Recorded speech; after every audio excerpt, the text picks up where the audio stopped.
usual. James will open the presentations with an insight onto how citizen science can support the EU soil mission, and he's going to draw on a little bit of an overview of his crops project that is a EU-funded project. After that, we will hear from two of our COP members, Radu and Joanna. Radu is with Soil Mission Knowledge and Joanna is with Living Soil Lab. So after this, we would like to join a reflection about citizen science and how can this really be helpful to improve soil health. So about the joint reflection, this part is meant to be a little interactive. So we encourage everyone to share their experiences and perspectives. So be free to always share what's going on your mind. We will open the floor for questions and wrap up by summarizing the key points of the meeting and the best practices that we can highlight from our session. Finally, we would like to close up with a brief update on the upcoming events that we have, like next meetups and other opportunities to stay involved in our tribe. I believe that's the flow for today. Of course, like I said, feel free to participate at any time throughout the session. So before we really dive into anything, I would like to start with a quick interactive question. What is citizen science? My colleague is going to drop a poll in the chat, and we'll give you a few seconds to answer the question, and then we'll give you guys the answer. So feel free to vote.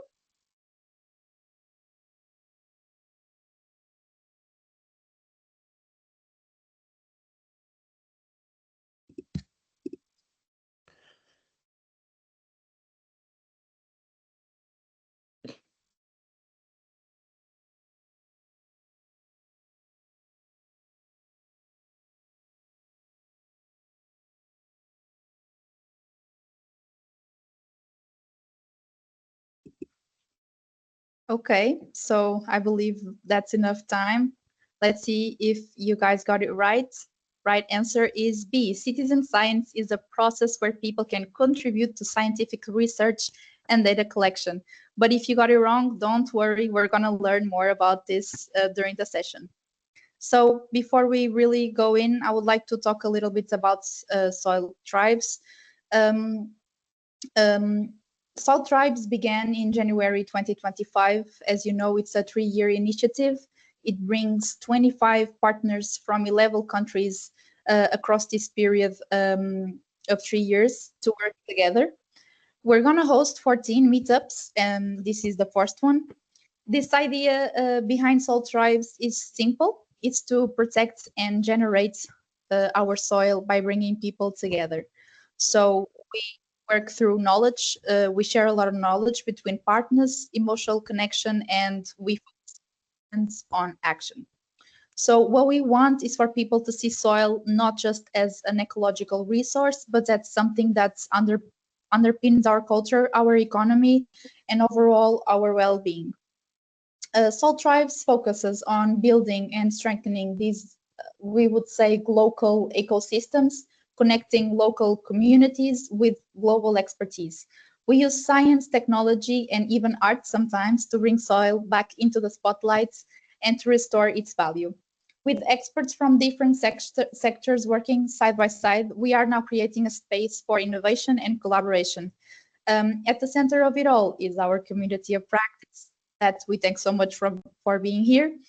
This multi-actor approach that brings together people with very different backgrounds. So the goal is to co-create solutions, improve the literacy of the soil, and support healthier soils. The whole project revolves around 4 pillars, as you know: academy, business, government, and society. And each one of these is playing a very crucial role building a more sustainable and more connected future for our soils. So we really appreciate you guys being here. So I would like now to really begin by introducing our special speakers. We are thrilled to have James from Earthwatch Europe. He will be discussing scaling citizen science for the European Union Soil Mission with the CROPS project, which is crucial for advancing soil health and policy across Europe. We also have Radu, he's a researcher from IVLU, and Joanna, that is the author of Living Soils Labs.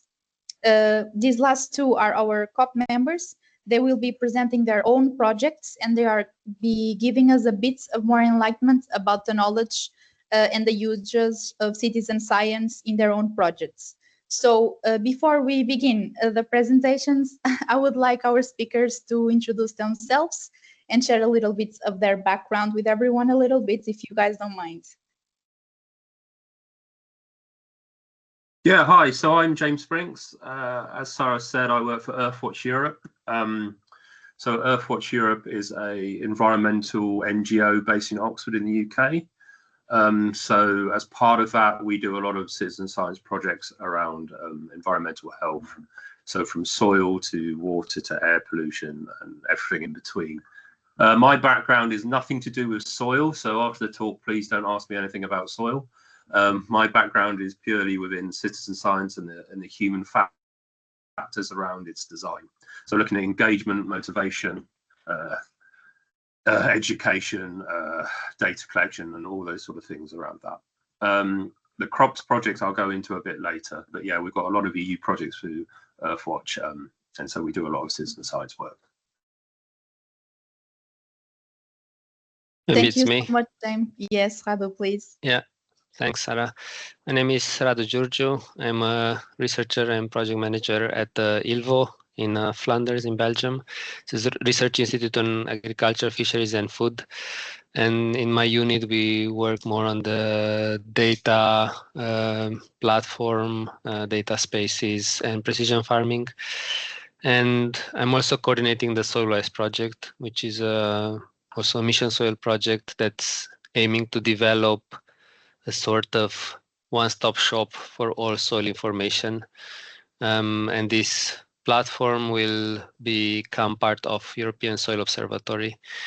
I will talk a bit more about this later. I'm also not a soil scientist. I work closely with a lot of soil scientists. My background is from agronomy and also controlled environment agriculture, and work now together with a lot of IT people in this department.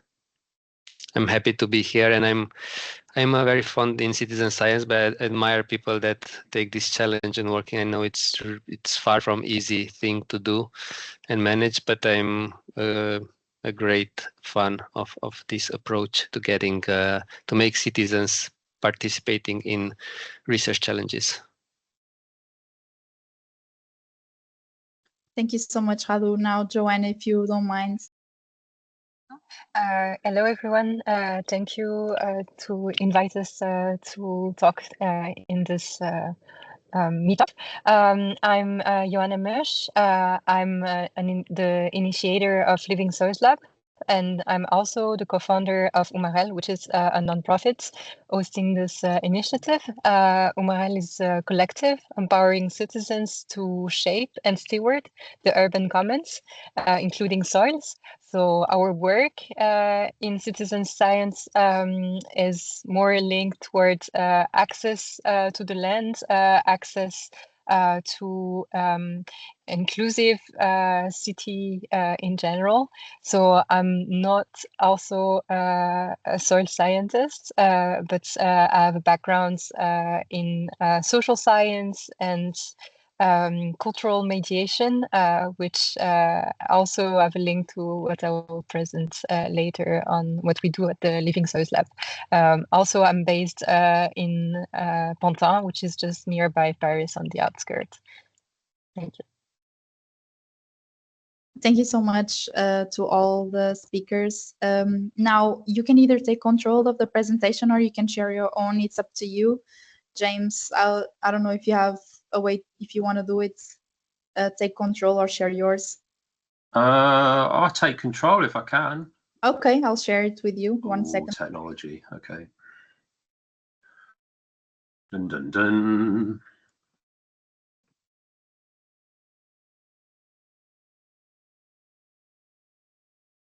Okay.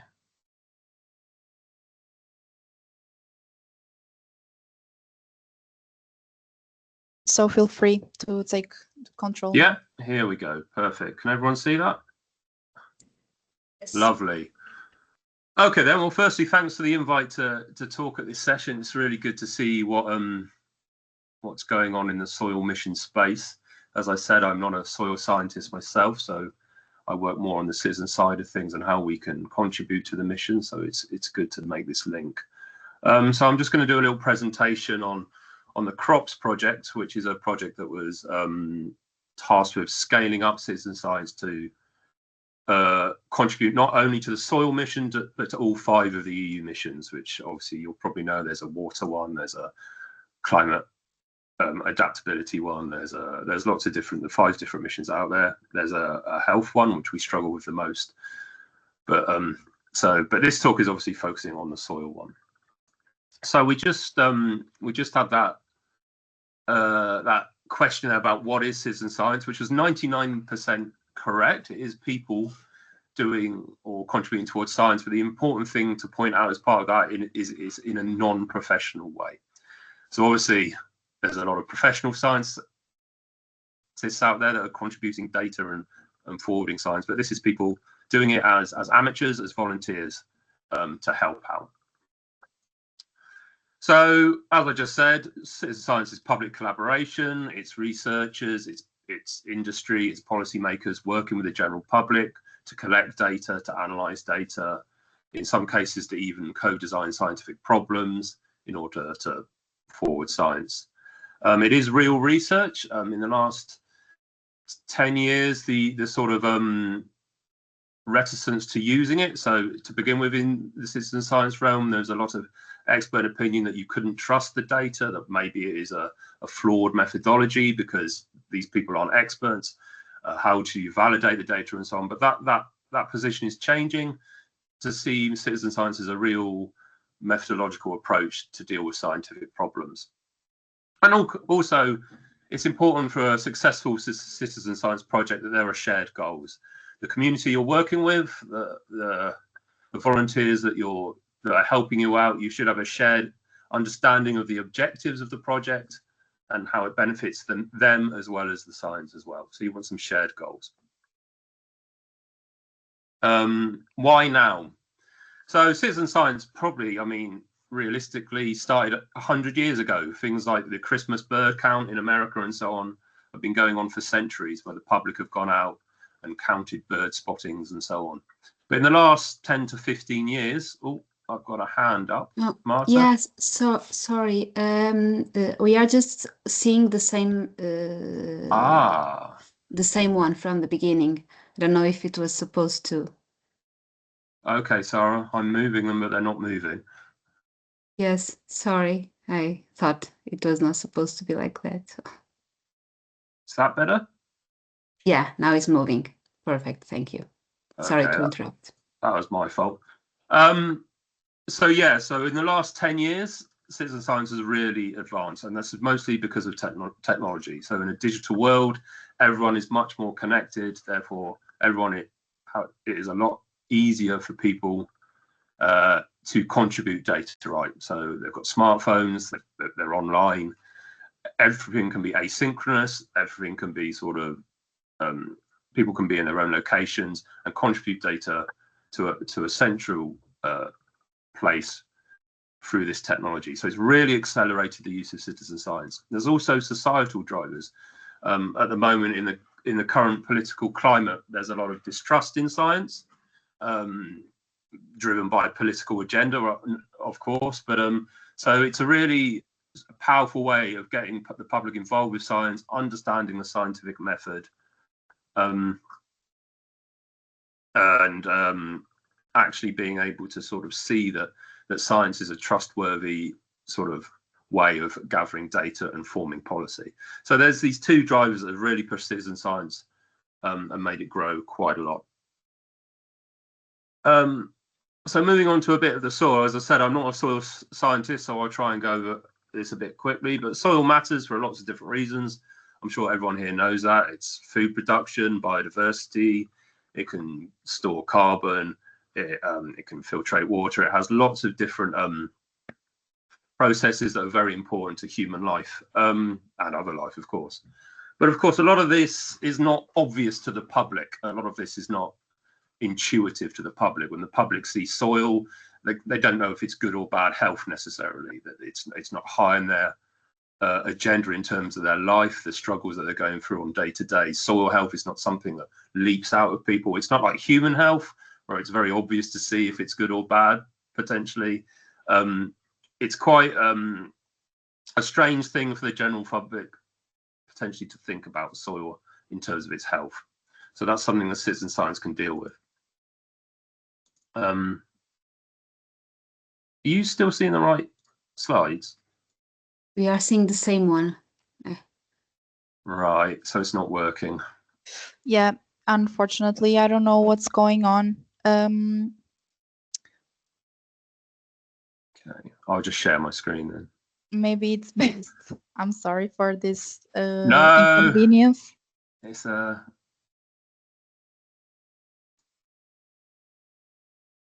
technology. Can you see that? Yes. Yes, we can see. All right, let me just quickly click through.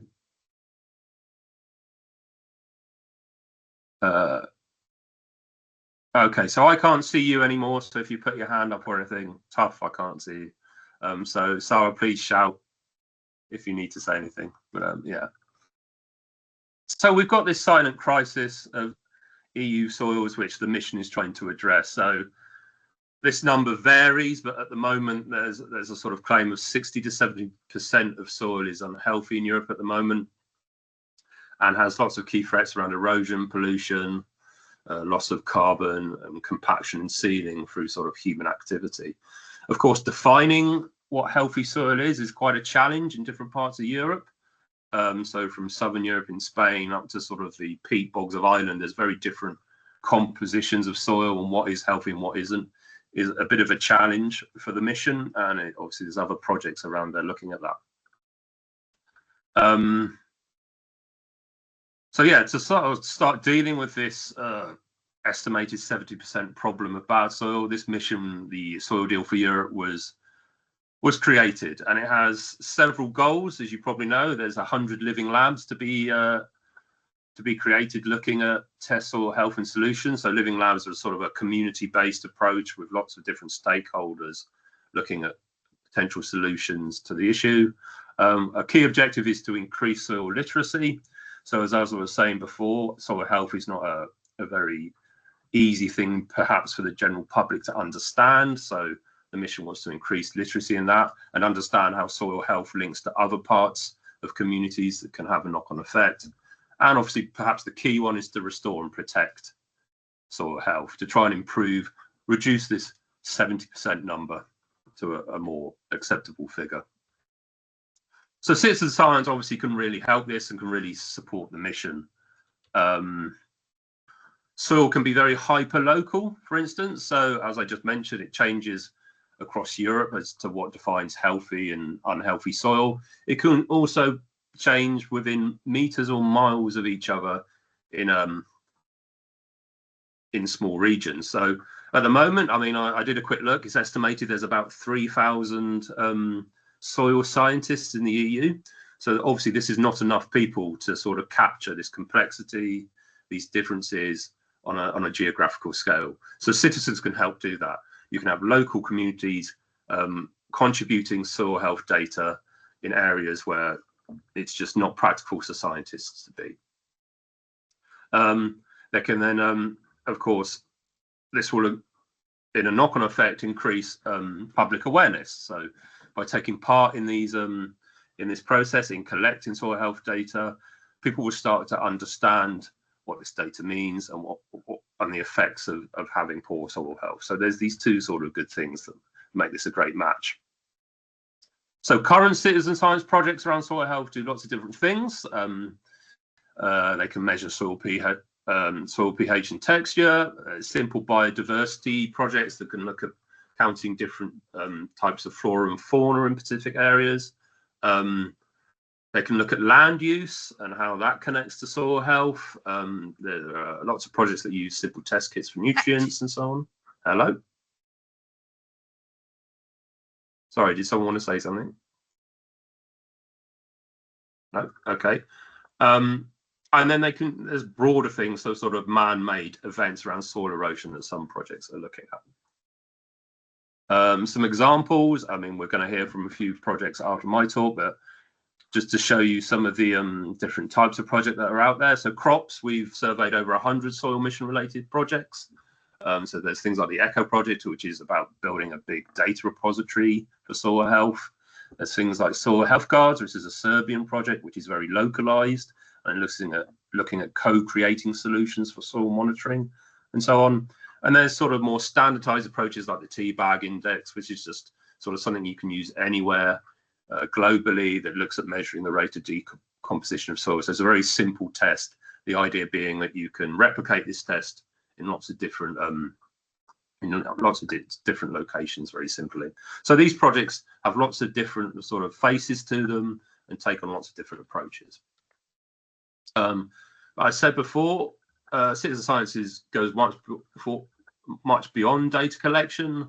So it's all about engagement, education, and building the soil literacy that's key to the mission. So we have a lot of challenges, though. So while what I've painted is all very rosy, citizen science engages all these people. It can contribute to the missions, the soil mission. It can help educate people on the science and so on. But there are lots of challenges around making that connection actually work and be worthwhile.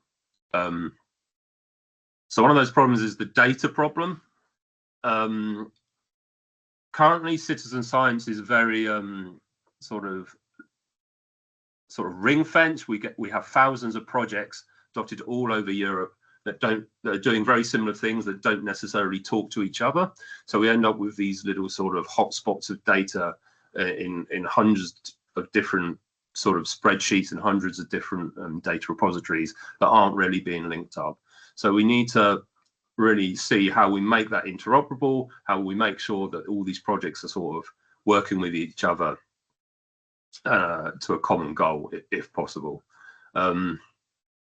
There's this variability. So with all these projects, there's also a variability in methods of measuring different things. So it's very important that we have the right metadata that goes with the data, that explains how things were done, what protocols were followed, how the data is presented, and so on. And then there's always, and this is always a problem for citizen science data, is the quality and the validation. So obviously people, although there is training that takes part in a lot of projects, these people are not professionals in what they were doing. They might not have any knowledge of soil before they take part in the project. And so we need robust ways of validating the data, ensuring the quality, and filtering out any noise that is there, and any biases, of course. So as I said, there's a large sort of fragmented landscape at the moment. The majority of projects, this is sort of a recent survey done, but the majority of projects are contributory. So it's just people sort of on their own uploading data to a specific platform in a sort of disconnected way. There's a lot less projects that are collaborative and co-created, like the Serbia project I mentioned earlier, where communities come together and actually create the methods for which to do this. And maybe there is a need to do that to make sure that we're less fragmented as an approach. So the scalability challenge, which is really what the crops project which I lead is really trying to address. So how do we grow from sort of 10 people in a village doing something to 10,000 people collecting data that can actually contribute to the global issues of the EU mission?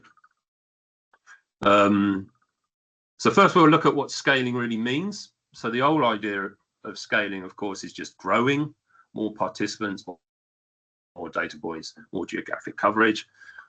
This has lots of challenges, of course, in terms of engaging people. So is a problem in one area the same as a problem in another area? The cultural issues, there's infrastructure issues with growing in terms of number of participants, data points, and so on. So we're trying to move in crops to this new idea of scaling, where it's not just about growing, which is important. Of course, data is important, and filling data gaps is important. It's also about scaling the impact and engagement. So we want to move towards a more collaborative approach of citizen science, where people are empowered and invested in what we're doing, that the science is democratized, so we co-create what we're doing, and we ensure everyone is on board and has a shared common goal. Linked to this is, of course, ensuring data is fair. So all the data we want to create in citizen science projects is shared with everyone. We sort of move away from these silos of lots of different data places, and we sort of share everything together. And then when you get to that stage where we've got a sort of joined up thinking and a sort of shared goal, that's where you can actually start implementing policy in terms of actually being able to show the power of this movement and influencing soil policy and contributing to the mission goals.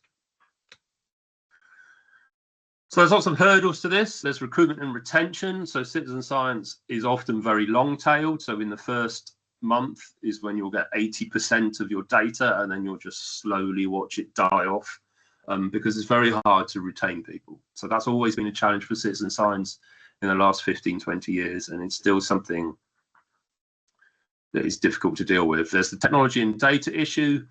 A lot of these projects, especially geographically centered projects around soil health, where you need to collect location data and so on, we need to ensure that's open source. We need to ensure it's interoperable, and we also need to ensure that it's accessible. So there are still a lot of regions in Europe where signal is difficult, where mobile access is not as high as other places. So these are things that we really have to consider. And then the biggest problem, I think, especially at the sort of EU project level, is sustainability. I mean, I'm sure a lot of us in this room are used to working on this 3 to 4 year cycle of projects. And quite often, once that project ends and the funding stops, it sort of dies a death on a hard drive somewhere. And we need to start moving away from this sort of 3 year cycle into longer term sustainability of these projects. This is something that we've got to sort of, I think, address at policy level about how we try and grow these, make these projects sustainable in the long term. So quickly, I know I'm running out of time, but the solution, the CROPS project. So CROPS, as was mentioned before, is a Horizon Europe project, and its name says it all. So we're looking at curating, replicating, orchestrating, and propagating citizen science across Europe to contribute to the 5 EU missions, the soil one being one of them. So by curating, that's this process where we have surveyed over 500 citizen science projects to look at what their strengths are, what their problems are, and trying to sort of address that. The replicating is taking these strengths and these methodologies and sharing them more widely to try and reduce this sort of siloing effect of all the projects. Orchestrating is where we're building networks of transnational citizen science communities, where we try and sort of collaborate and join up all our thinking towards the missions rather than acting alone. Propagating this then out to all stakeholders, including EU mission policymakers, local policymakers, national policymakers, industry, and so on. I've just mentioned all that. So the biggest sort of outcomes that we have is we have this scalability assessment framework. So the 500 projects that we've reviewed has gone through this assessment framework of 9 different factors, which will sort of you're rated against to see how scalable you are. So things like having a community and champions that are pushing your projects, it's having narratives and communication that resonate with the local community. It's ease of use and understanding of what you're doing, openness in terms of the data you produce, and so on. So there's these 9 different factors that we've used to assess if a project is scalable and growable in order to address the mission goals. We also have a number of resources for each mission for people that are interested in running a citizen science project or taking part, that look at which give you lots of information about how to scale your project and what you and any support that's out there to do that. So as I said, I'm not a soil scientist. CROPS doesn't run a soil lab, but we're aiming to sort of provide an operating system to help communities like the 100 Living Labs and projects around soil health to answer these sort of scalability questions. So what is the best way to train our volunteers, and how do we replicate that training in different scenarios in different cultures? How do we make sure our data is shareable on larger EU level and scientific databases that already exist, and with other networks that already exist that perhaps aren't familiar with citizen science but would like to use the data? And then, yeah, how do we deal with this issue with long-term engagement and make that something that is sustainable? So yes, our key focus areas in crops is data interoperability, stakeholder engagement, and training resources. These are the three things we're really trying to build on to grow citizen science projects to the sort of larger scale in order to address the goals. So the future of soil, from data collection to co-creation. So we had a crop symposium at a conference a few years ago, and we got this really interesting quote from one of the participants that says, "Truly upscaled citizen science relies on empowered and invested citizens, not just sheer numbers." So it's really important that you're really involving the volunteers in the full scientific process, and they feel really invested in the data, what it's used for, and the impact it can have on the mission. So this is a really important thing we need to achieve.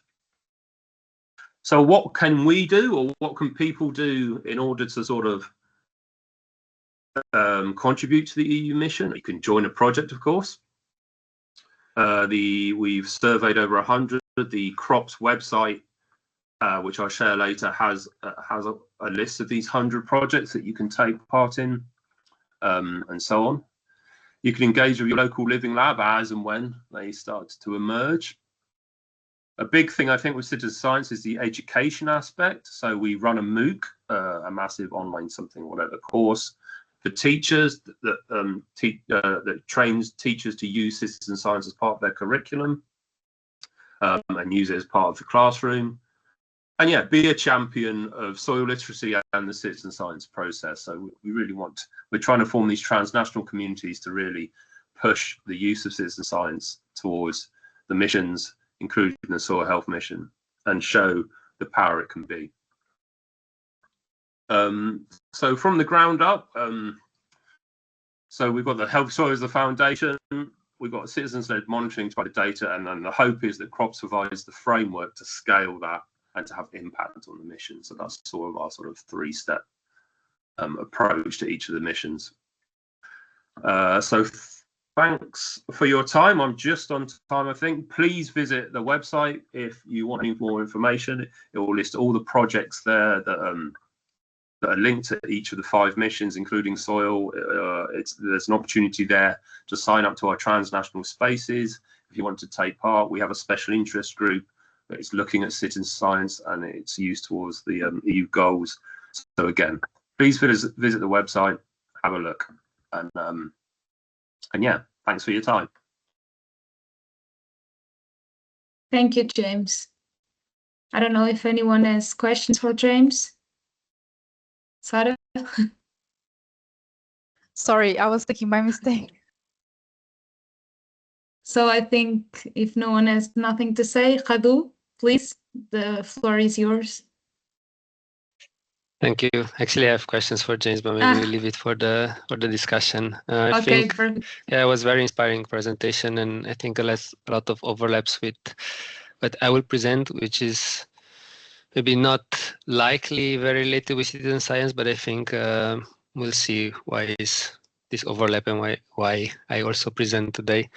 So today I will present a little bit about the SoilWise project. As I said, we are building like a platform, a one-stop shop for the soil information in Europe, which will be part of the European Soil Observatory.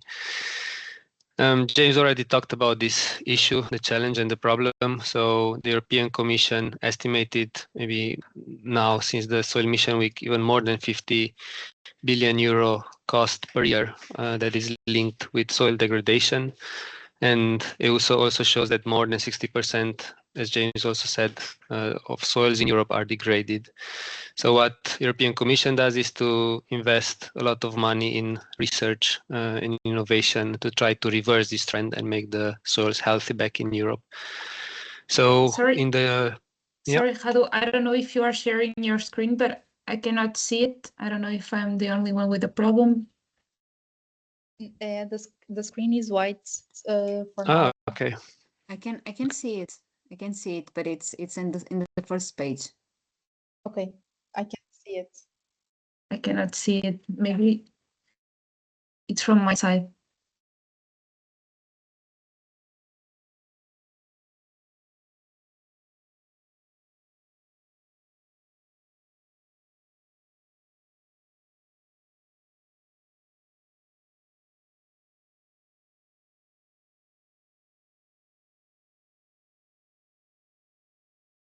Maybe You can't maybe you hear. could take it. I don't know. Maybe the network. Maybe you can try to unshare and then share again to see if it works. But I'm seeing, so maybe.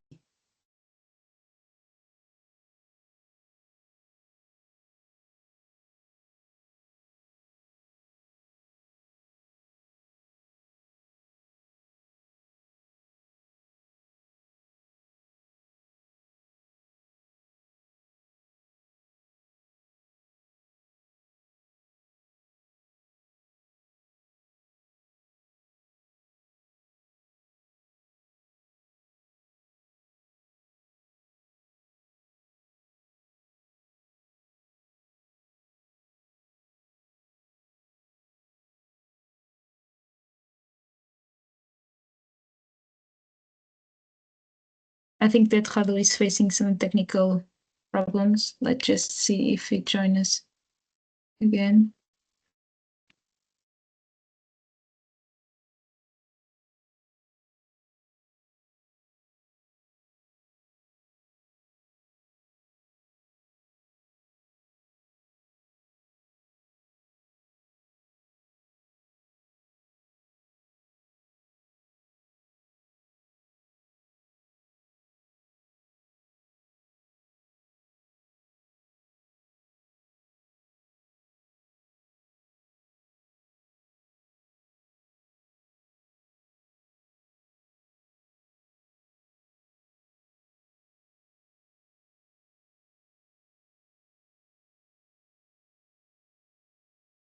Let's just wait 1 more minute.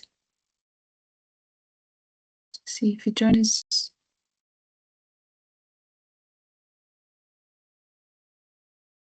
Yes, if not, maybe we could pass. Yeah, back to Joana. Yeah.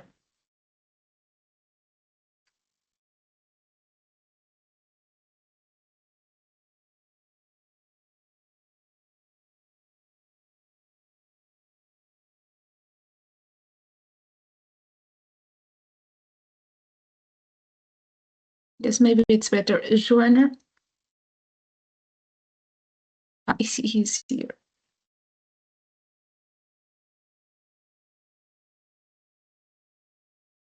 Sorry, computer crashed during the presentation, so I'll try again.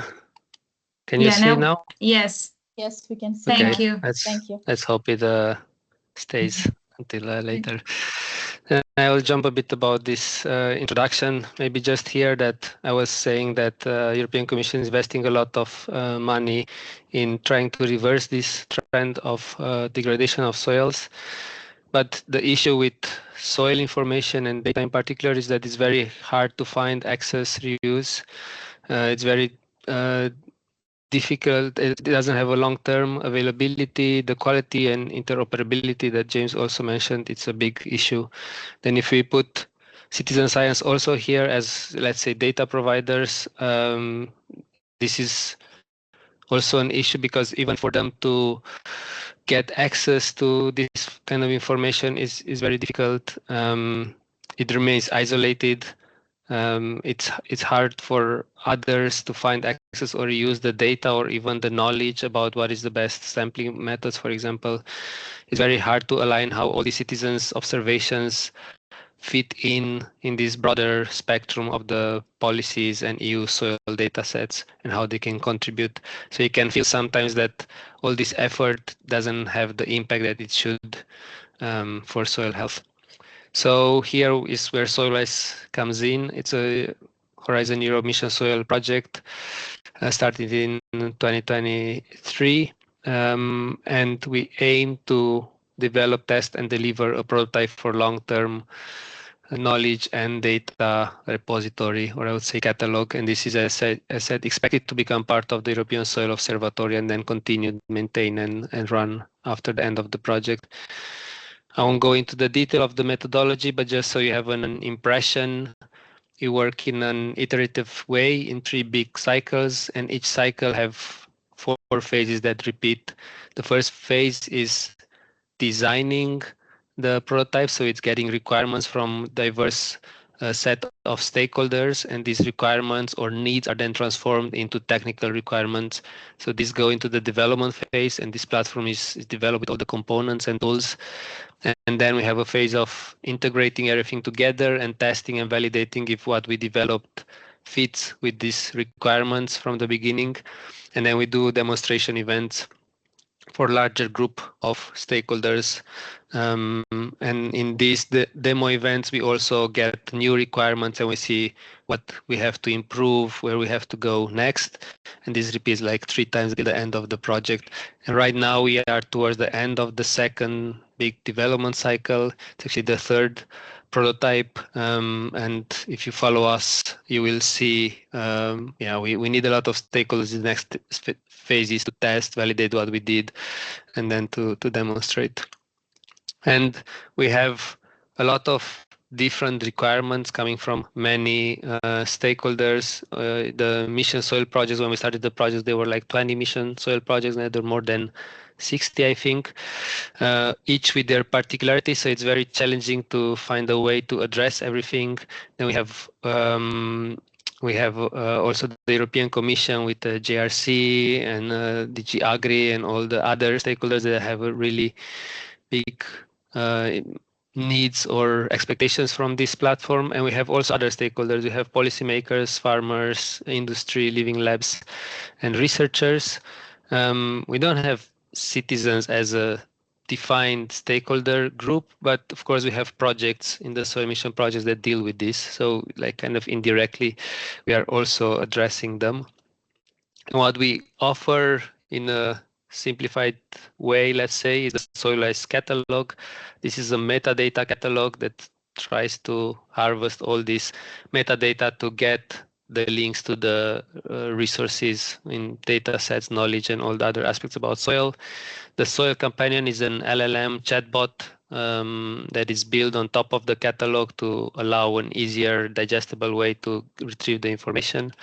And then the fairness strategy is guidances that we are developing and co-creating together, especially with the Mission Soil Project and the European Commission, but also other stakeholders about how are the best ways to publish the data and knowledge in order to make this happen. Because what I will try to show is that we can build the most impressive AI-driven tool. If the community is not aligned and involved, it will not work. It's really about working together with all the stakeholders. And just to give a bit some ideas why this is important, we want to make things fair. So if you look at findable and accessible, a big issue is that most of researchers, for example, they use still Google to find the information, but then you find, like, for example, for this agroforestry example, you find predatory journals or not interesting or important, relevant resources. It's a lot of junk there.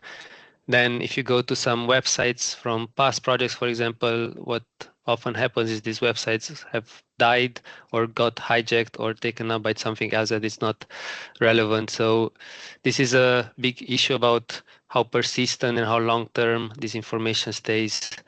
And then if you go also in the interoperability, James also tries to, I think, work with the citizen science data, it gets even more complicated. There's so many standards, and every time somebody thinks like, let's make a standard to get all the standards into one, and then you just end up with yet another standard.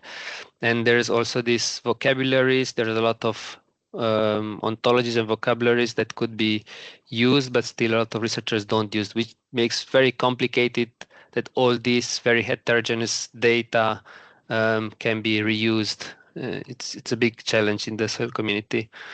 And now, very shortly, to present what we did until now in the first 2 prototypes, and shortly about what is the technology and then the community behind. Try to make it like a high-level overview. So what we do is we are targeting some trusted long-term repositories where we find the resources, and we automatically harvest the metadata. So this is the information of the data. This is put in the metadata catalog. We also use some different tools, components that we are developing to enrich this and make it better and more available. So we use AI and machine learning and other kind of tools for this. And then we have also another side where we're building a knowledge graph and an LLM on top of this catalog to enhance the findability and accessibility of all these resources. But it's very important to know that SoilTribes doesn't store any data set or documents or anything like this. So it really just links everything together. So you would have to imagine that we aim to make like a platform where all the stakeholders that are interested in soil are trusting to go there because they know that all information comes together from different repositories. And then what you can do now, if you go to the catalog, you can use the keywords in the search bar and then find the resources, and then you have all kind of filters and other ways to find what you're interested in. And we're also building that LLM on top. It's now not yet linked, it's in development, but then you can use natural language to find information. What's different from all the other, let's say, AI tools there is that it's based on the information from the SoilTribes catalog. So, and also when you ask something and you get the responses, you get the sources and the documents that it's based on. So it's a bit more context specific and, let's say, trusted and more transparent than normal AIs. But of course, we cannot compete with the giants of this world of OpenAI and so forth. And it's also not our goal. And if you see this green line on the left is more higher TRL level. So these are very quite robust technologies that are deployed. And on the right side is more research and innovative things that we are developing. But all this information is out there available to go into details if you really want to go into the nitty-gritty aspects. And actually now we are kind of at a spot when we're trying to see ourselves, and then with the European Commission and with the stakeholders, what do we want from this SoilTribes catalog? The extreme is that we want to have the Google of soil. So we have everything that you can imagine for soil that can be found in this catalog. This includes junk, but also all the relevant information. And then it's very tricky from a technological point of view how to optimize the search functionality to when you search something, you get the relevant things on top. Or on the other extreme, to have a very curated soil information where you have to have some more people to go through these resources and kind of select like these are the most high value, these are the most relevant. This would give maybe more trust and maybe higher quality content, but you risk to miss a lot of things that will not come into the catalog. And of course, we want to make this as automatic as possible to harvest this automatically, to not have to do it manually. So we are now talking about this governance of these harvesting pipelines. And of course, it's also the European Commission which tells us and the projects that all these outputs that are generated by the project should come to this catalog. Why? Because this is a chance to not lose them after the end of the projects. That's, I think, the priority number one. It doesn't matter if it's a data set, a video, a document, a policy brief, everything can be published in a way that it's persistent and fair, and it can be for a long time in this catalog and later in the European Soil Observatory. So just to give the example with the mission soil projects, how we work is that we go to the SDAC list where all the soil mission projects are there, and we get the grant agreement number. So then we use this tag to go to OpenAIR, which is a repository that harvests thousands of other repositories. And this is how we know that these resources that are in open air are fitting to this project so we can get them to SoilWise. Otherwise, we would have to harvest everything, which is not feasible. Or we go to other project platforms and repositories and we look at the DOI of the project and we harvest it this way. So this assures that the Mission Soil project outputs come to the SoilWise catalog, are centralized there. The issue is if a person who manages these records at the Mission Soil projects forgets or avoids to put the grant agreement in the metadata, this resource will not go to the SoilWise because this is the way how it gets. So here I want to show that it's so important to align and work with everybody to make this happen, because I mean we can build these harvesting pipelines. If something like this is not done, you'll think like, where is my record? I published it, let's say in Zenodo, like you said in your guidances, but I still don't find it in SoilWise. And then maybe you did your due diligence to put it in a persistent repository to write your metadata. You looked at all the repositories that we are harvesting and you chose one, but sorry. But even a simple thing like forgetting to put in the grant agreement number in the metadata will lead to not having these records there. Here maybe a really small demo of how the catalog goes. You can always go to it. This is just an example we did in the Soil Mission project. There's a project Marvik, also another Soil Mission project. So this is the interface. See, you use keywords to find information. Then you can sort by title and date. You can apply spatial filters to see only the results in a specific area. You can use facets filters to select from reports, datasets, and other things that are there. In this case, there are 4 datasets from this project. And once you click on one, you get to this page where you get all the metadata that was done by this project. So here you see all the information about this data set. And for example, here with the links, we use some tools to show that these links are alive, that this data set is there, it's still correct or updated. So you have all the information that with 2 more clicks you can download the data. So once you go to this link, now you're leaving SoilWise and you go to the source repository, in this case Zenodo. So as you see, we just linked it with where the dataset is. We don't store it. So we also maybe I can go back. Was a bit too fast. We also have this feedback tool. So please feel free to go to our catalog, go through it, and always can put us here feedback. It's always taken in account in the next development cycles and new ideas. We are working on the different user interface. So all this input help us a lot in developing the tool. Yeah.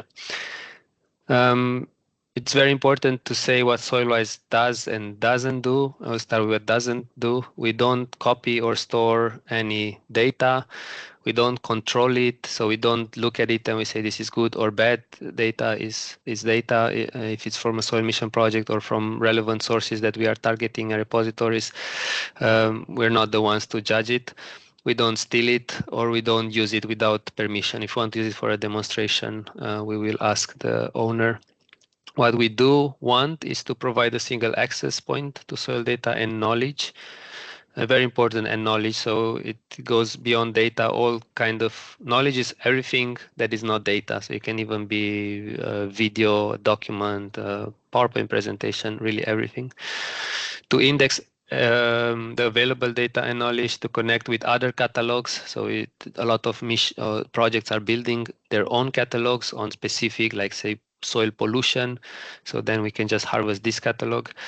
And in the end, we want to make the data providers and users' lives easier with this tool.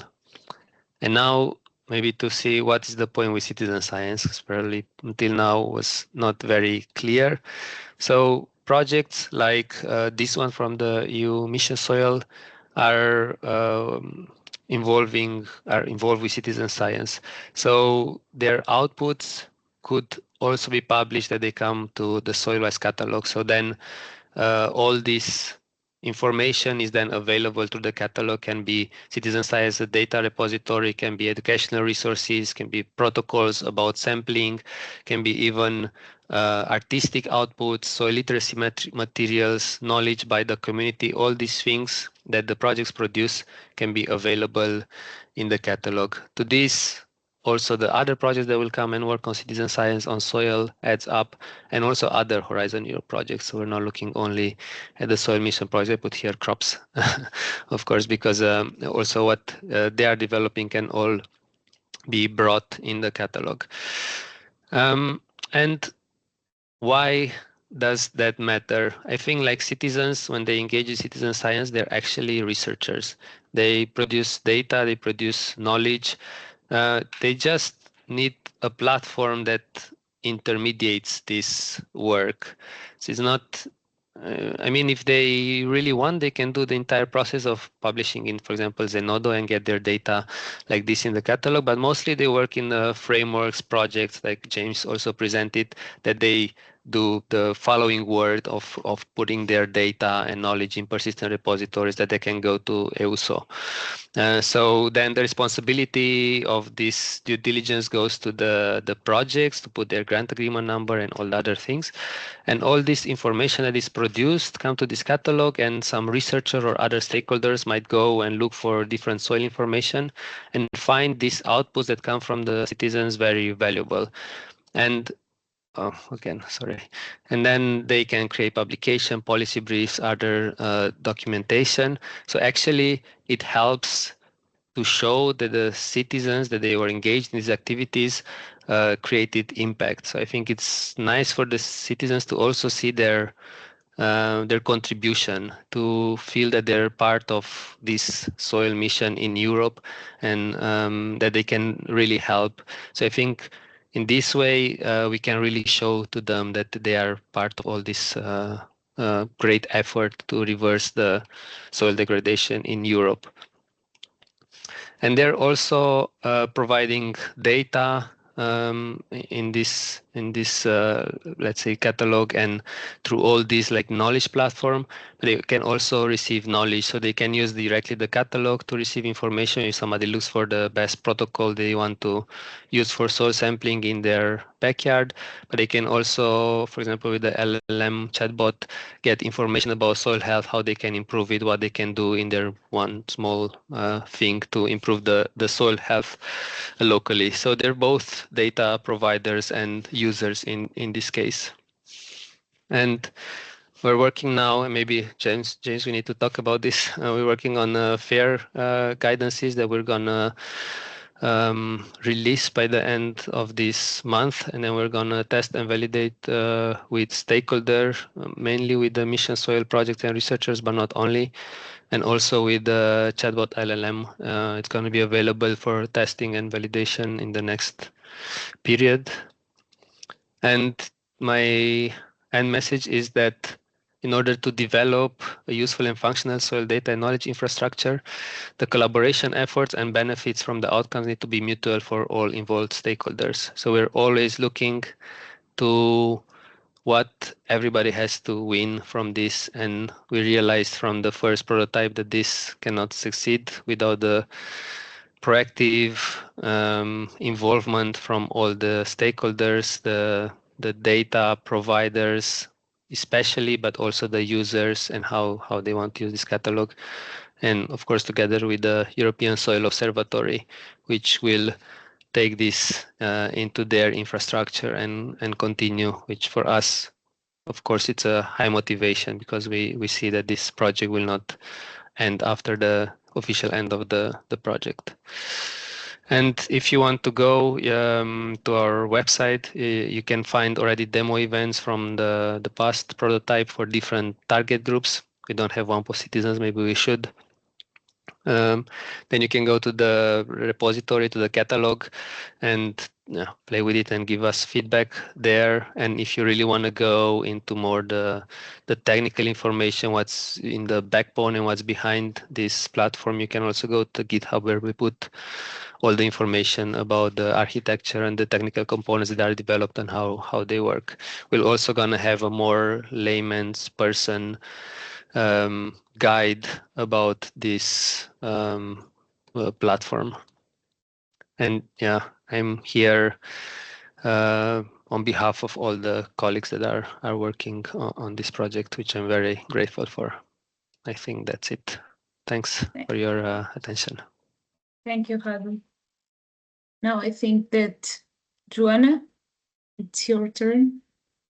Sorry, Carolina. I think that we have some questions. At least one question for Radu from Jennifer in the chat. So maybe it would be the time so I don't know if Jennifer wants to put the question, or maybe I can read it. The question is, will all these references, websites, organizations, projects, repositories be linked to us later? If I understand correctly the question, yeah, this is like everything is open, and you can go and see what is already there in SoilTribes catalog, and also equally important what it's not there, and you can write us and you can investigate why is it not there.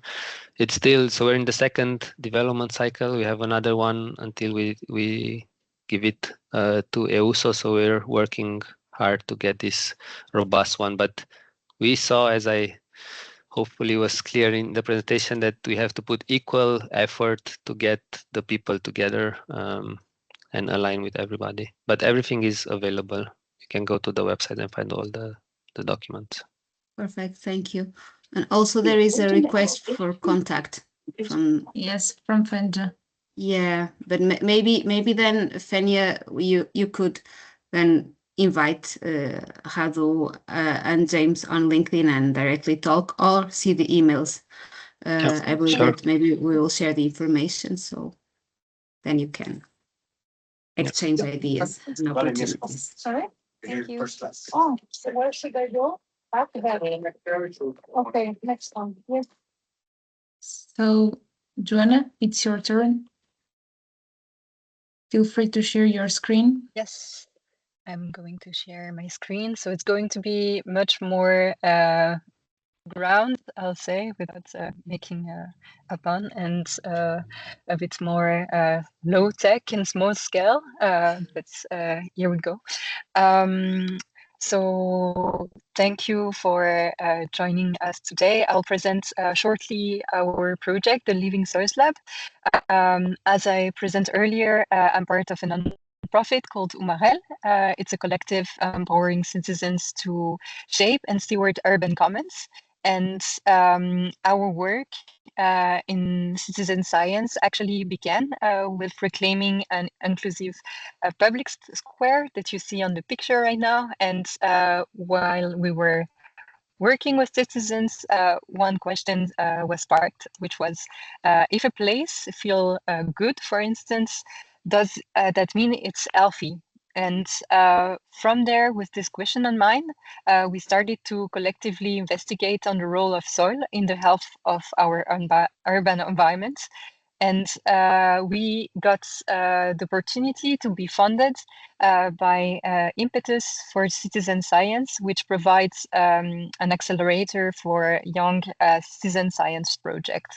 So as images sometimes say more than words, I'd like to share with you a short video presenting the project and our activities.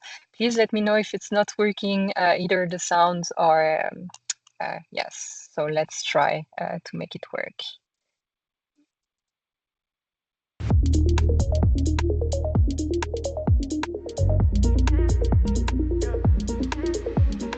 The Living Soils Lab is a citizen science initiative dedicated to urban soils health. We are UMAREL Collective, a group of architects, designers, and urban planners working in the city of Pantin, nearby Paris.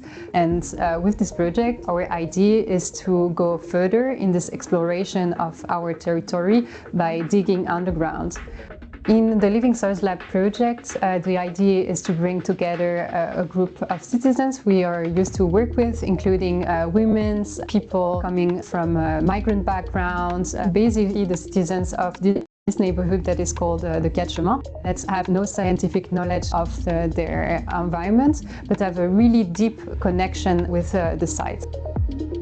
This idea is that they can be themselves also scientists by actionate new type of knowledge, going on the ground and getting a new connection with the city and their own territory and neighborhood.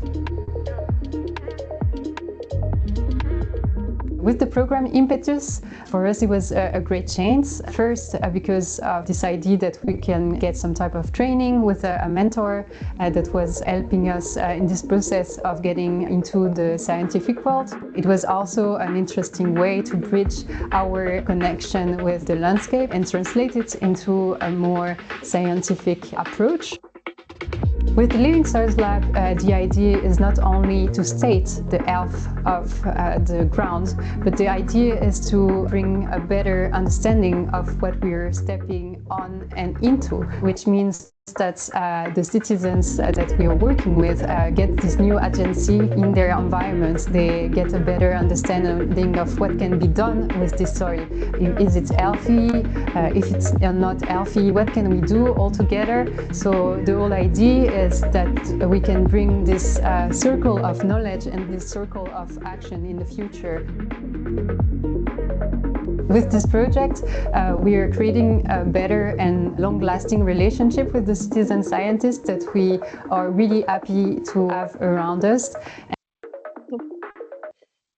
All right. Oh. Seems like I can't escape. No, I can. All right. I think some slides. Yes, all right. So from the video, you have a better understanding of what is the Living Soils Lab. So I'll go shortly over those slides. But I want to emphasize that our project really work closely with vulnerable communities in the Paris suburban areas. So mostly women and youth. That we are working with as part of other activities we're leading in those neighborhoods. Our aim is to evaluate, of course, the soil health, but also bringing understanding of what are the connected ecosystem services that the soil brings. And we have a focus on post-industrial sites.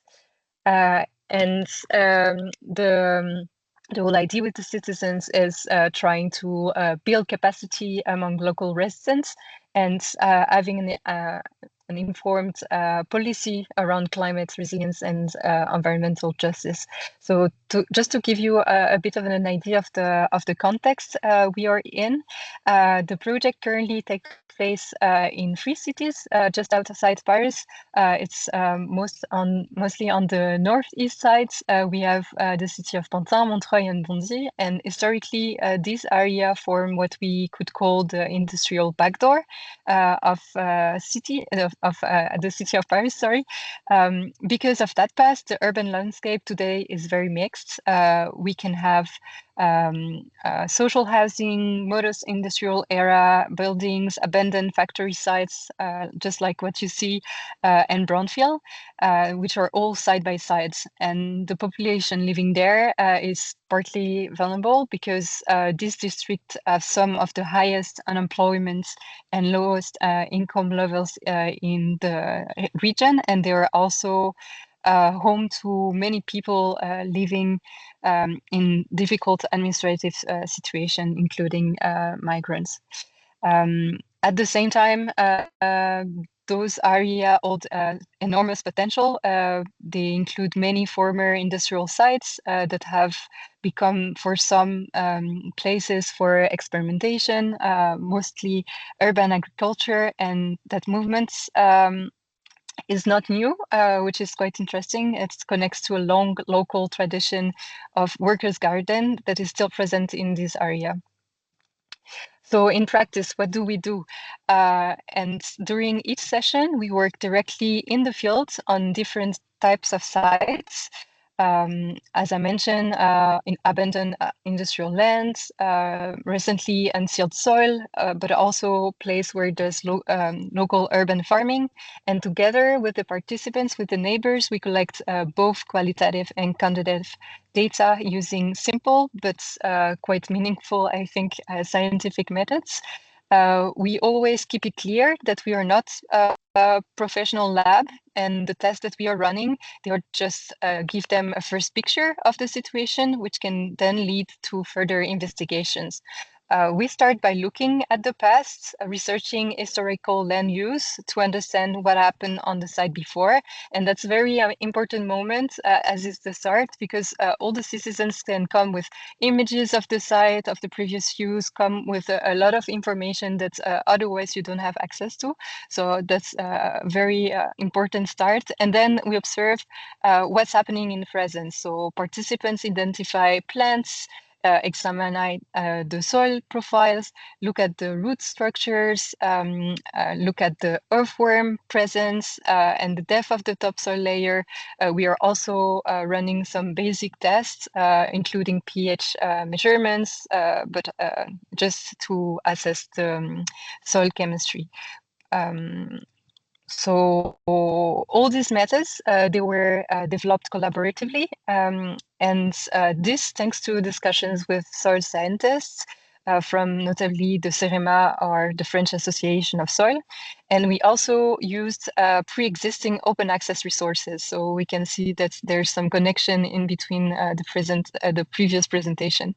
As we are not soil scientists ourselves, we try to keep the protocol as accessible as possible for us, but also for the communities to learn, practice, and repeat independently, so outside of the session. Alongside the scientific work, we integrate a more emotional and embodied dimension inspired by Joanna Macy framework, so called the work that reconnects. For this part of the project, we collaborate with an art therapist in residency named Margot Ribocourt, who guides participants through a structural process. So it begins with coming from gratitude. So we start by acknowledging what nourishes, the connections, the memory, and the landscape that give us strength. This sets quite a positive foundation instead of beginning from fear of urgency, because when we start with the citizens' science part, so the more scientific part, we end up sometimes with results that brings a lot of fear or a lot of mixed feelings, and bringing in some art therapy is really helping. So starting with gratitude is the first step. The second step, it's about inviting to recognize and express the feelings that are sometimes unspoken. So grief, frustration, anger. The goal is to acknowledge those feelings, but in a collective way. And then we really try to go from those feelings towards communal action and a positive outcome. So we are trying to turn the reflections that we had with the participants to a collective symbolic gesture. So in our case, after the somatic work that we do with sculpture linked to art therapy, then after we just plant some mustard seeds that are known for phytoremediation properties. So here are some pictures and video of participants who've been doing the first part of the workshop, which is linked to soil assessment, and then on the second part, working on those wood sticks that we will plant for growing some phytoremediating plants. To give you just a short idea of who are the participants, so they are mainly residents from those areas, and how did we got in touch with them while we are working in those areas first? So we're nonprofits working with citizens, so it was quite easy compared to some groups that were mainly scientists and maybe not from a certain area. And we really worked with over nonprofits and social organizations social centers, community networks, in order to really engage with diverse group of participants. And after now 2 years, we could engage about 140 participants, mainly women, and a lot of elderly, because we also work during sometimes working hours, which doesn't give the opportunity for younger people to join the sessions. And these participants, they're not just observing, they're quite involved, and we have quite some number of returning participants from a session to another side. So that's also a good part, and bringing in the artistic approaches also brought new participants, but gave envy for previous participants to join again and see those exercises in another way. So just to conclude with this project, our goal is to work directly with the local communities, especially those who are often more exposed to environmental change. And we invite them to take part in the process as citizen scientists, so they can explore key issues like public health and climate resilience. And by doing this together, we are not just generating information, we're trying to build confidence, we are trying to create agency and ability for them to make informed decisions. So we're previously talking about policy reports. We are trying to give communities the tool to that they might need to advocate for a meaningful change on the local level. So what's coming next for this small-scale citizen science program?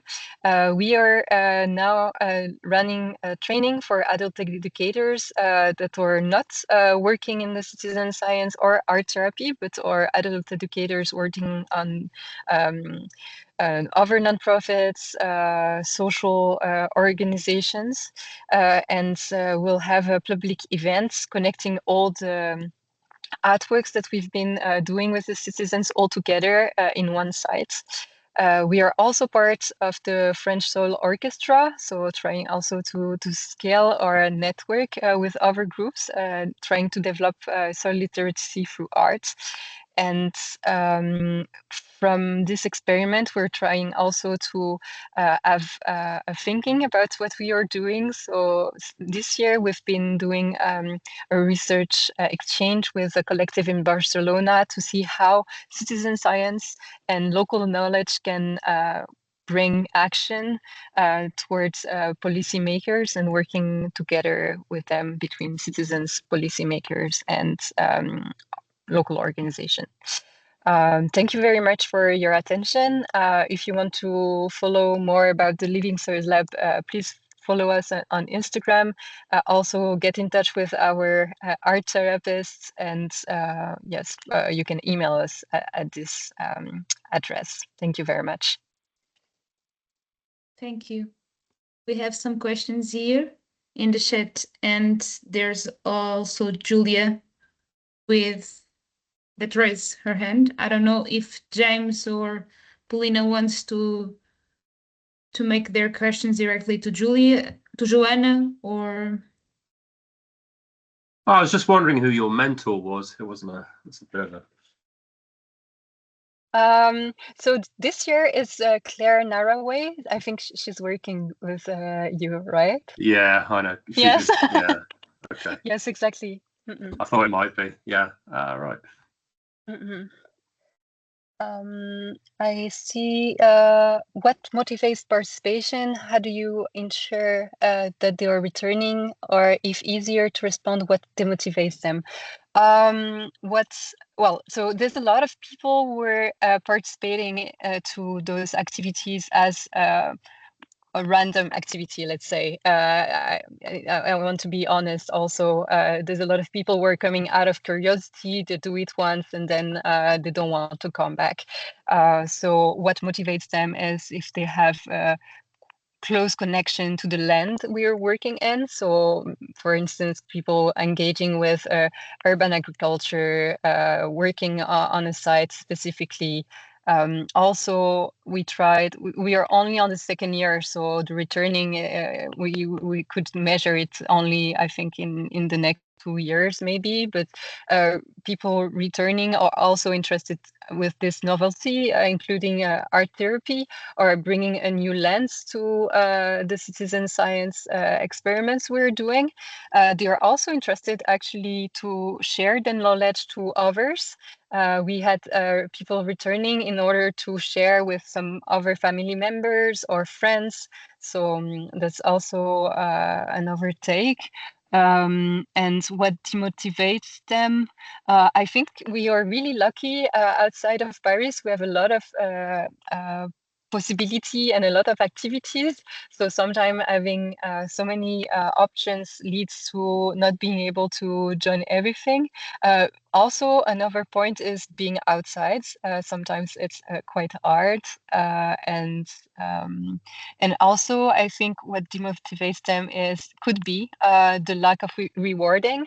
So that's why we're always trying to either organize. Last time we organized a local exhibition with the community so they could showcase the results. This time we're doing collective artwork. We are always trying to find some way of rewarding. So I think that's also one part that could bear its fruits. I hope I understood well the question. Yes, you have another question in the chat. It is, how do you fund your project? Is it a funded project or a local one? Yes, so both.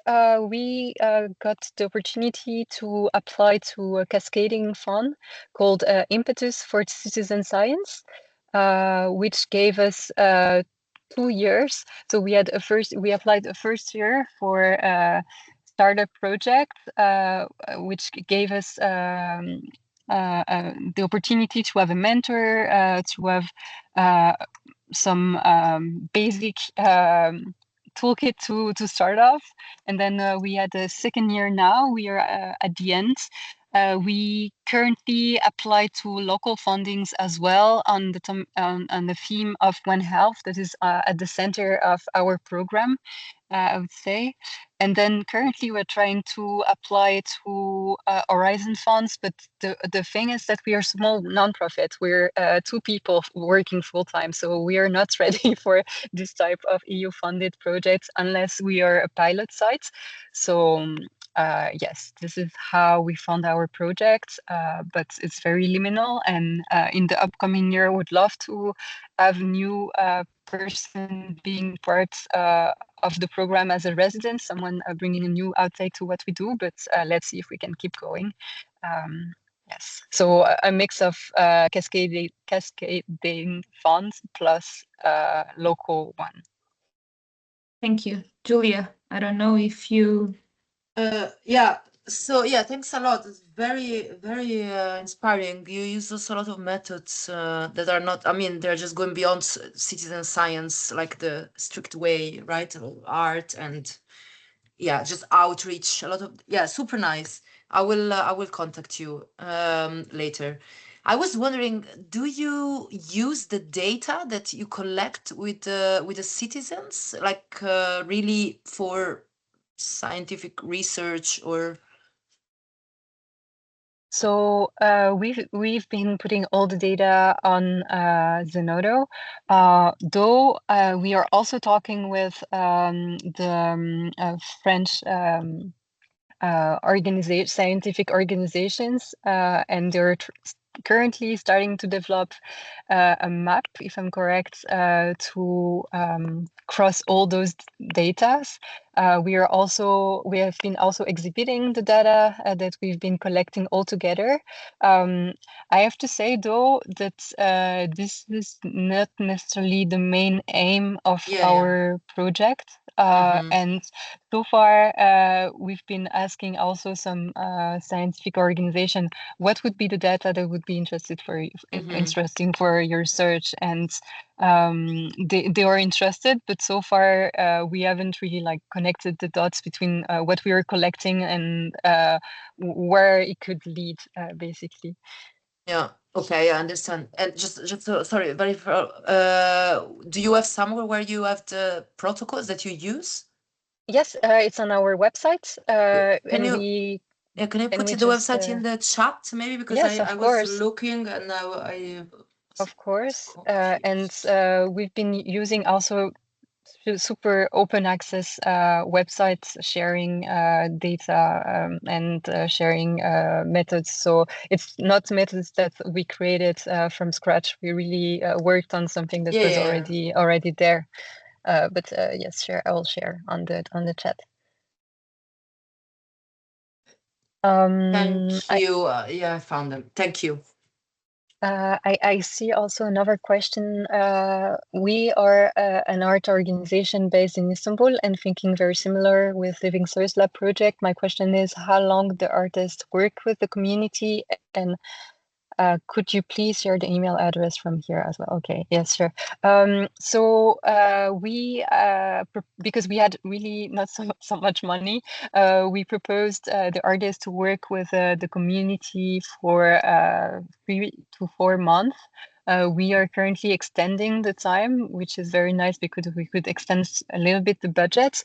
And basically, we started to work together on creating the methodology that she will be using and trying to articulate between science and art how it could work, because it's not very simple when you already have your protocol to bring another layer to it and making it flowy during the session, basically. So we worked first on this, and which took maybe a month, and now it's been 4 months that we have been doing this residency with this artist. She's coming and going. She's not only working on the program, but yes, that's how much we can do for now. But we would like it to be longer for sure. There's Amando here that raised his hand. I don't know if. Can you hear me? Yes, perfect. Okay. So I see some familiar faces, and my question is maybe for the three of you, because we now, I think it was Hadu, I hope I said your name right, that said that we have about like 60 projects now on soil health through the Mission Soil. And a lot of us are doing some similar things. Some of us are doing new things. Besides those, joining each other's Zoom, here's Teams or Zoom meetings or each other's newsletters. What are some of the things that work for you so we can join and have synergies between projects and can help each other on the success of our project? Maybe I can respond because you say my name. Just to give an example, in the commission, we co-chair data cluster, and actually there are now, I think, 6 different clusters with the Mission Soil projects, but they're open to not only Mission Soil projects.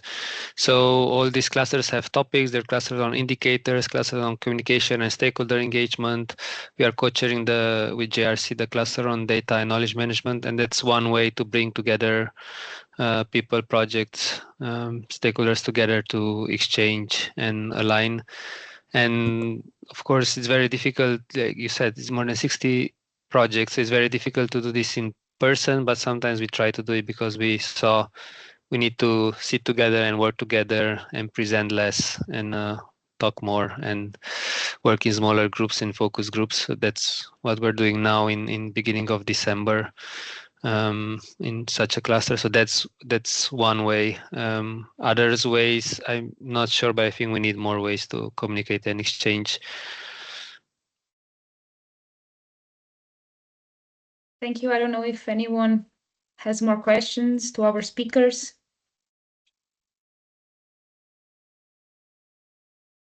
Okay, I will share my screen now. Can you see it? Puku, please go ahead. Yeah, okay, so, I'm very happy to join you. I'm joining you from very far. I'm in Africa. I'm joining you from Kenya in a refugee camp, Kakuma. So here also we do projects related to soil.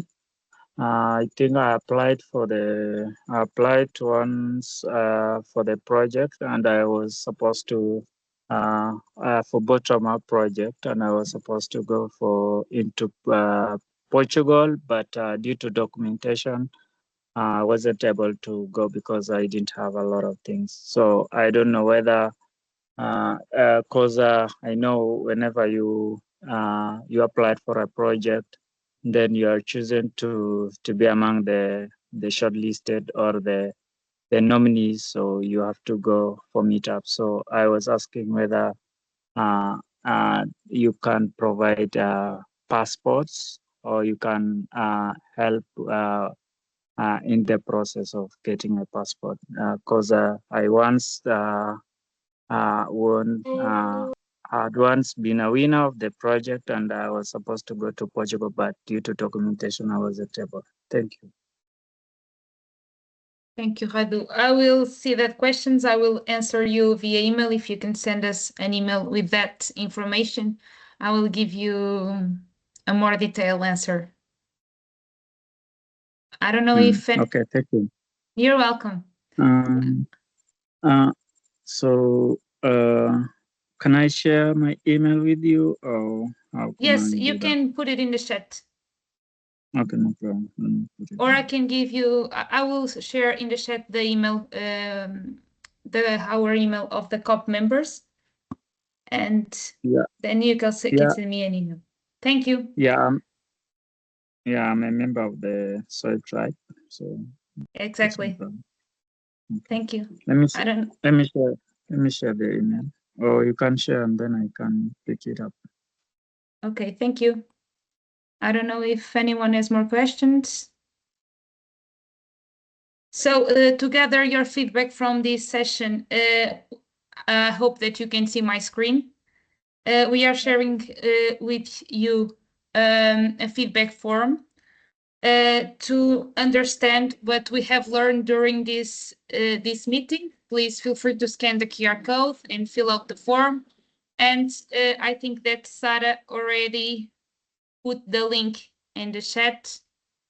You can fill the form now or after the meeting, because we are going to share via email also the form, so you can provide and help us understand what we can improve and what we have all learned during this session. I will give you 5 minutes to do it, maybe. I will wait a little bit.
So I think that we can move now.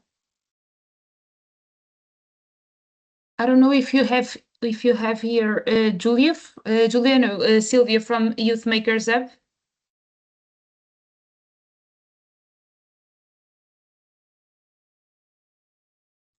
But it's time for our photo, but I can take it.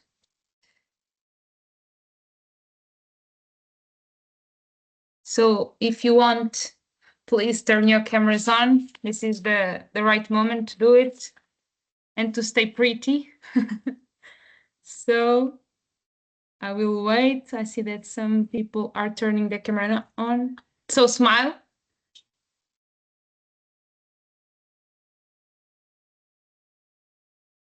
I will do it again because I want to make sure that everyone looks nice.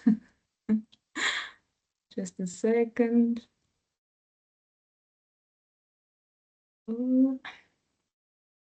Another one, smile again. Perfect. Just 1 second, I'm just going to save. Perfect. And you are able to see my screen again, right? Yes. Perfect.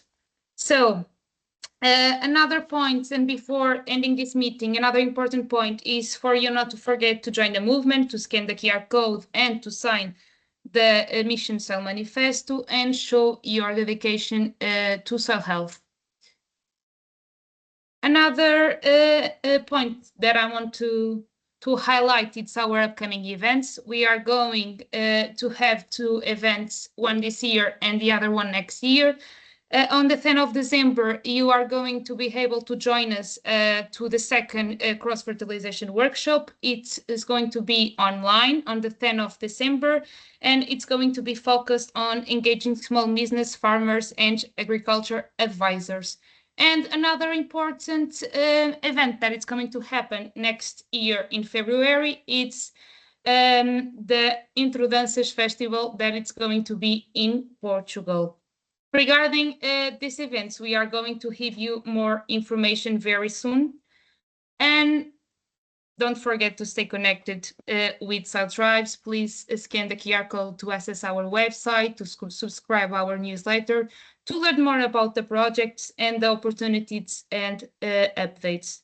And if you want to see your face on our social media, don't forget to follow us and to see the developments of the project. And I think that's all for today. Thank you for joining us. I really enjoyed the meetup, and I hope that you too. And have a nice weekend. Thank you. Thank you so much. Bye. Have a nice weekend. See you soon. Thank you for Bye-bye. having us. Bye. Thank you. Thank you. Bye.